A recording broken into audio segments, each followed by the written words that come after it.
Good morning. Good morning. We're going to get started here in just a minute. Thanks for joining us. Got people still filing in here. Decent crowd with some familiar names. Good morning.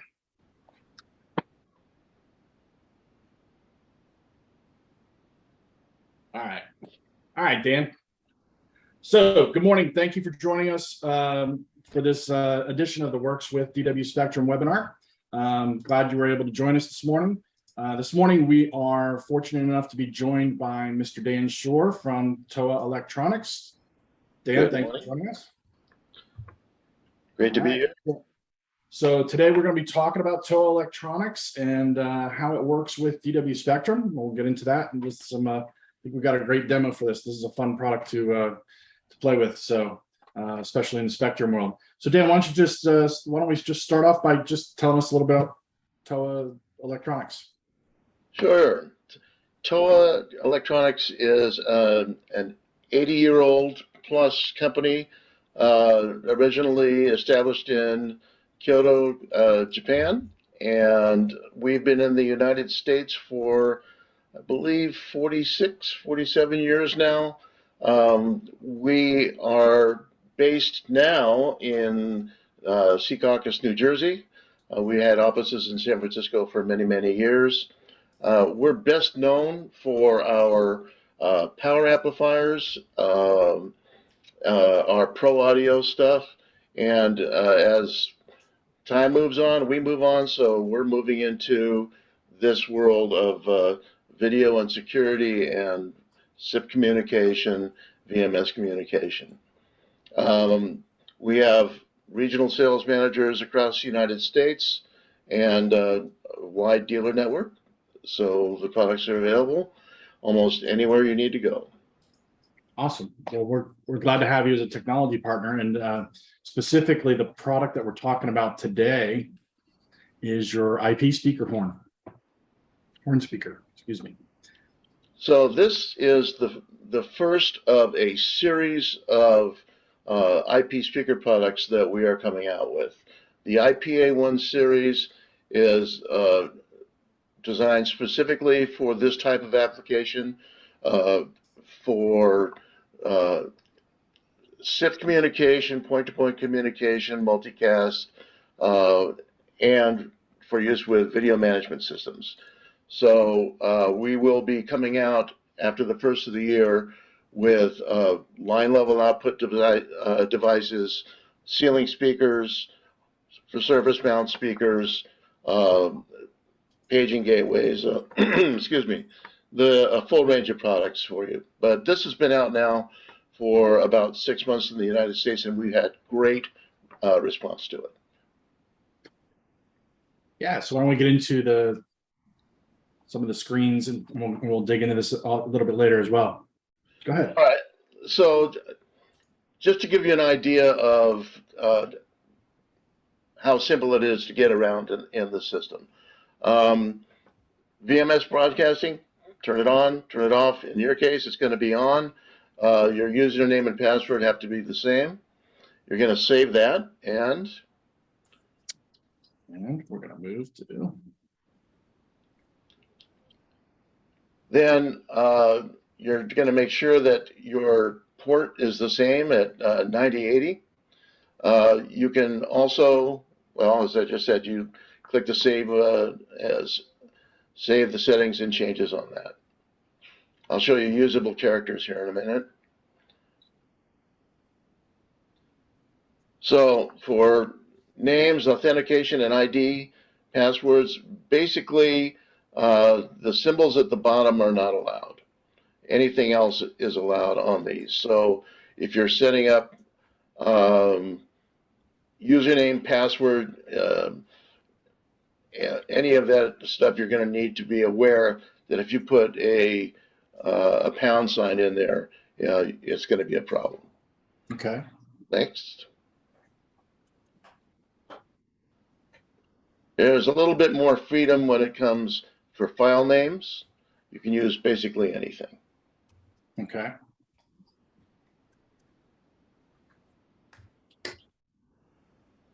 So we have the audio settings screen. We have the ability to set individual speaker volumes, mute speakers. One thing is the mute is active when the box is checked. Sometimes people will get confused on that. You have a master volume and an offset volume that will allow you to vary the level of the speaker during the day or through a clock managed system. We have the ability to control the input volumes of different sources so you can match the output volume of each source and you don't jump between. For example, if your SIP broadcast call is plus 10 dB from your VMS broadcast, you need to make adjustments. This is where you do that. So I'm going to go off script for a question that came in and you've mentioned, because you've mentioned it a couple times, and I just want to make sure the audience understands. Can you explain just briefly SIP? I mean, sure. SIP is Session Initiation Protocol, and it is the way that VoIP phones communicate. So in order for a SIP system to work, there is a SIP server, and then you would typically, with your phone system, you would dial the number, you would program the phone to identify with that number, and you have great flexibility in grouping numbers and setting up paging, things like that. But it's basically a voice over IP phone system. So it's to tie the speaker into a voice over IP system, and basically so that you can dial an extension at your desk and make an announcement out through this horn speaker. Correct. And if you have a paging gateway and multicast, then you can make pages to different zones throughout your facility. Great, thank you. All right, let's go to the next one here. All right, so we have the ability to store in each horn about 80 megabytes of audio. Uploading the audio is very, very simple. You connect the horn to the IP address, and although it's difficult to see on my screen, you'll hit the upload button on files you want to upload, and the positions are going to be loaded into. You can we'll log into one here shortly, and so it'll show it a little bit bigger. Right. So you can upload files, you can download files for transfer to other devices, or you can delete the file itself. So this is putting the audio file directly on the device, and you got about 80 megabits of space to work with. And what was it, about 20 files you can put on there? Yes. Okay. And they can be either MP3 or WAV files. Correct. That you can load up on the individual device. Very cool.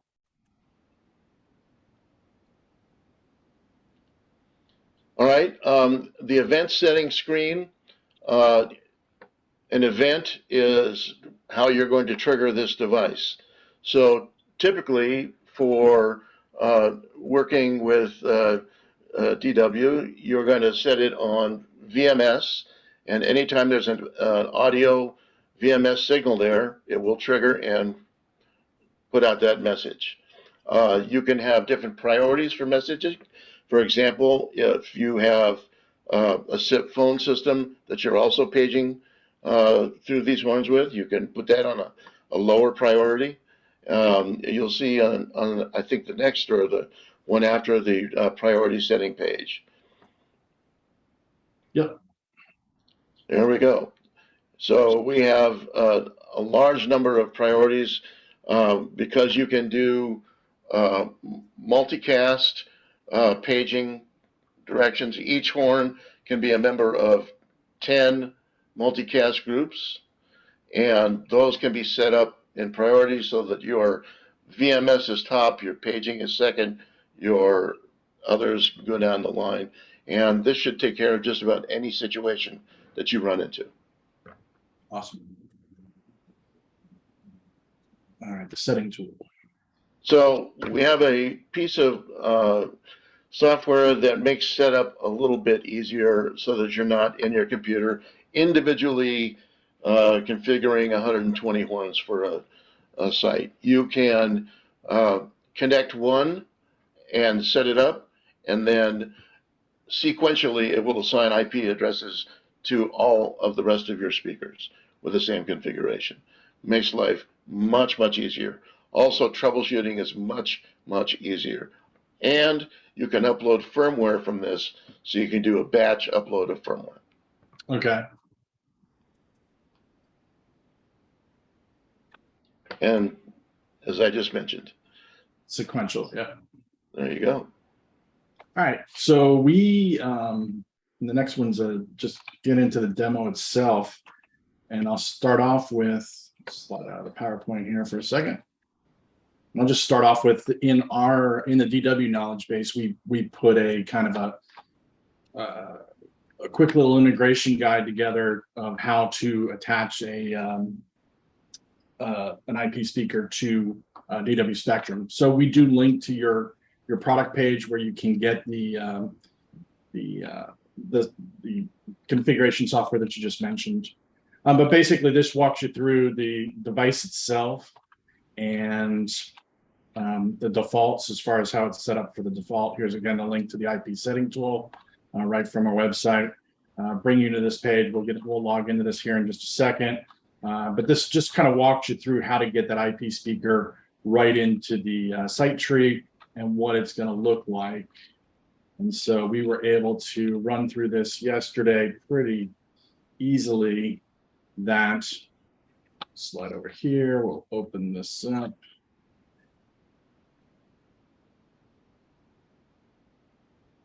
And we'll go to one of our demo systems here.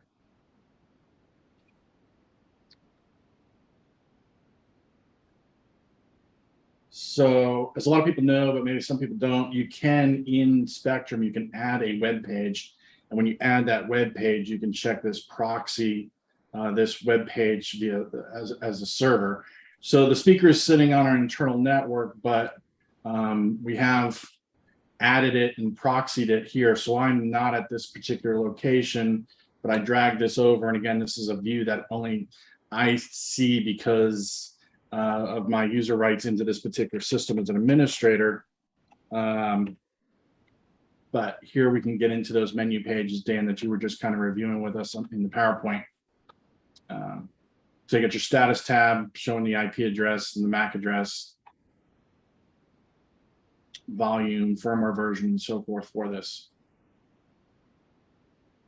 Your network settings, your SIP settings, to tie this into your voice over IP.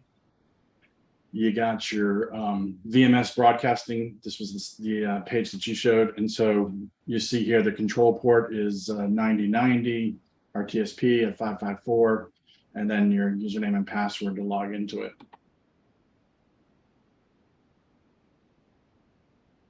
Those audio, so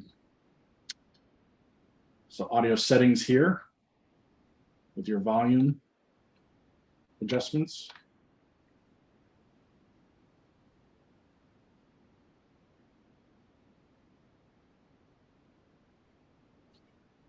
And so this was the one that you were referring to, Dan, as far as the where you can upload your files, right?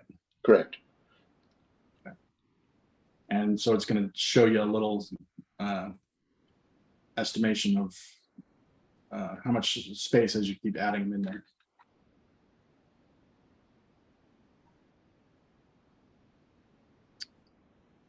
Great. Anything else we should look at in here, Dan, while we're here? Okay. So control, you can have a control hit when you've got a signal going in VMS. So signal mode level is like a momentary switch to trigger the sound file. The other option, if you'll click it, it's under signal mode. Sorry. Up. Oh, here. Okay. Right. Okay. You have level and edge, and this is the Japanese way of toggle or momentary. So level will turn on, you press it to turn on the wave file, and then you'll press it again to turn it off. And it will run until you press it again to turn it off. So we'll just repeat. Keep repeating. Okay. And you can choose normally open or normally closed. Gotcha. And this would be where you set your priorities. Right. Between the VMS. Go back one slide, please. Sure. Yep. Okay, and you'll want to set your control out action if you're going to. There's a normally open, normally closed relay on the output of this. You want to set that if you're going to trigger it for VMS broadcasting. So when you hit it with a VMS, then you can trigger a warning light or a strobe or something else like that. Oh, okay. Okay.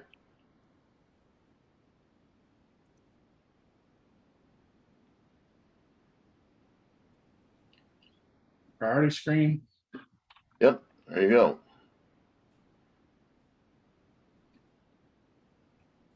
So and this is where you enter and change your username and password. And where you can update the firmware.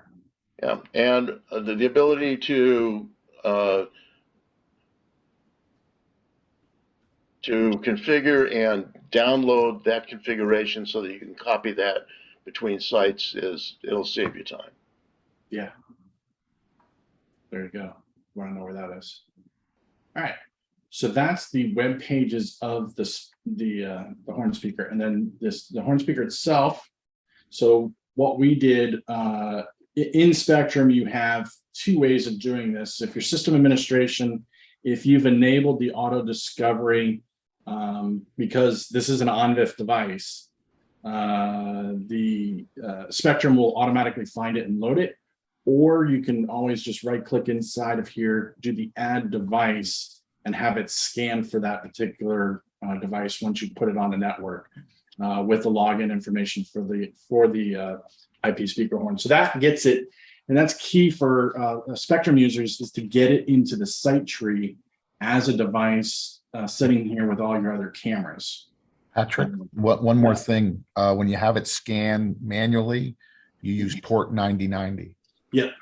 Yeah, so remember that port setting that you got. So when you're adding the device, so we're going to come back in here. Oops. Right click on the server, say add device. So yeah, you can uncheck what Paul's saying is you can uncheck this box. And so if it was set for 9090, you want to put 9090 in here. You can have it scanned for that with the login information that you made for the horn speaker as well.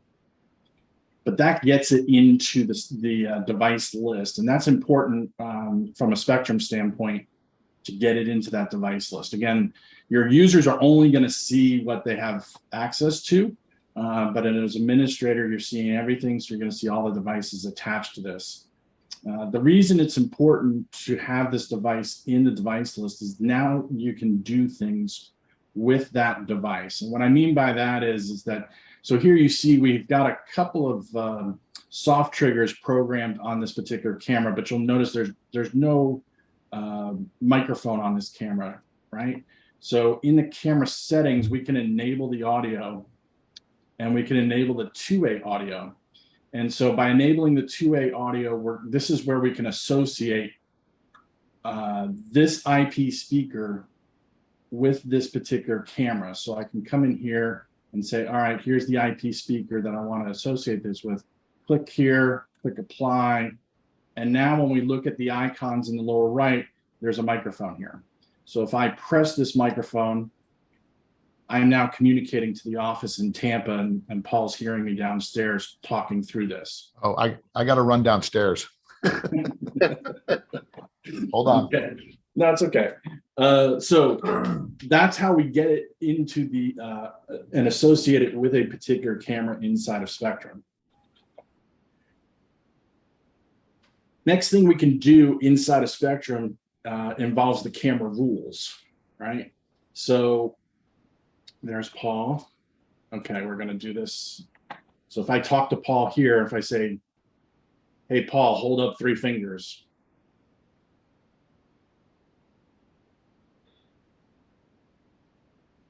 Okay, there you go. So as you can see, he's listening to me now. Hold up 5 fingers, Paul. Dance, monkey. All right. All right. Anyway, so that's the talk down capability inside of Spectrum from a user standpoint, that you can communicate with the site right through the speaker, right from the camera. So you don't have to necessarily bring up the individual device. You can bring up the device and you get the same functionality in the device by itself window here in the lower right. You see the same microphone and you can communicate to that. But this is actually associating that speaker output with this particular camera. So the next, the big thing with this capability is in the rules engine and some of the things that we can do inside of it. So you'll see that we can play a sound. So those soft triggers, those buttons, we can associate those with particular cameras. We can put an icon there. We can give it a trigger name. We can even schedule when this is on and off, so you can control this right from Spectrum. You also have, so Dan talked about all these sounds that are on the speaker itself. In addition to the 80 megabytes and the 20 sound files that you can load on the speakers, you can load those sound files into DW Spectrum, and you can control them and play them right from here. So the action of play sound can be triggered not just from a soft trigger. It could be on a, we have one application where when a camera is disconnected, they want an audio file played. So we can say that, camera disconnect equals play sound. So any of these types of things, analytic events, a particular object of an analytic identified, so a vehicle or person in the area. Generic events, so any third-party device, point of sale, access control can trigger to play sound, as well as an input signal, motion on camera, or the soft trigger as we're using. And so to create that play sound, you're selecting the action of play sound, and here's where having that device in the device tree becomes important, is that you can select that particular device and say, this is the device I want to play the sound through. You have the ability to adjust the interval of action. You can, and then you can also give, again, control which users are going to be able to see the soft trigger and be able to do this action. And you've got the preloaded ones in here, as well as you can manage those. So this is where you can add wave files to your Spectrum system directly, rather than to the individual speaker, and play it through here as well. So that's an important way to do it, or a neat way to do it, in terms of being able to play, not just do voice down, but also play sounds or play recorded messages right from the Spectrum interface to the device, automatically based off of any of these events coming in the Spectrum.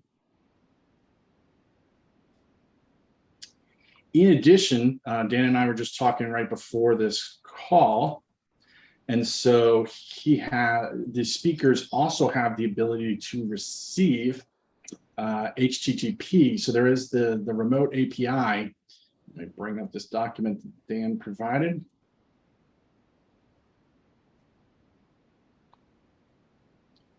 So Dan, you want to briefly explain this document on your side? Sure. So there we go. You can play patterns, set volumes, move volumes up and down.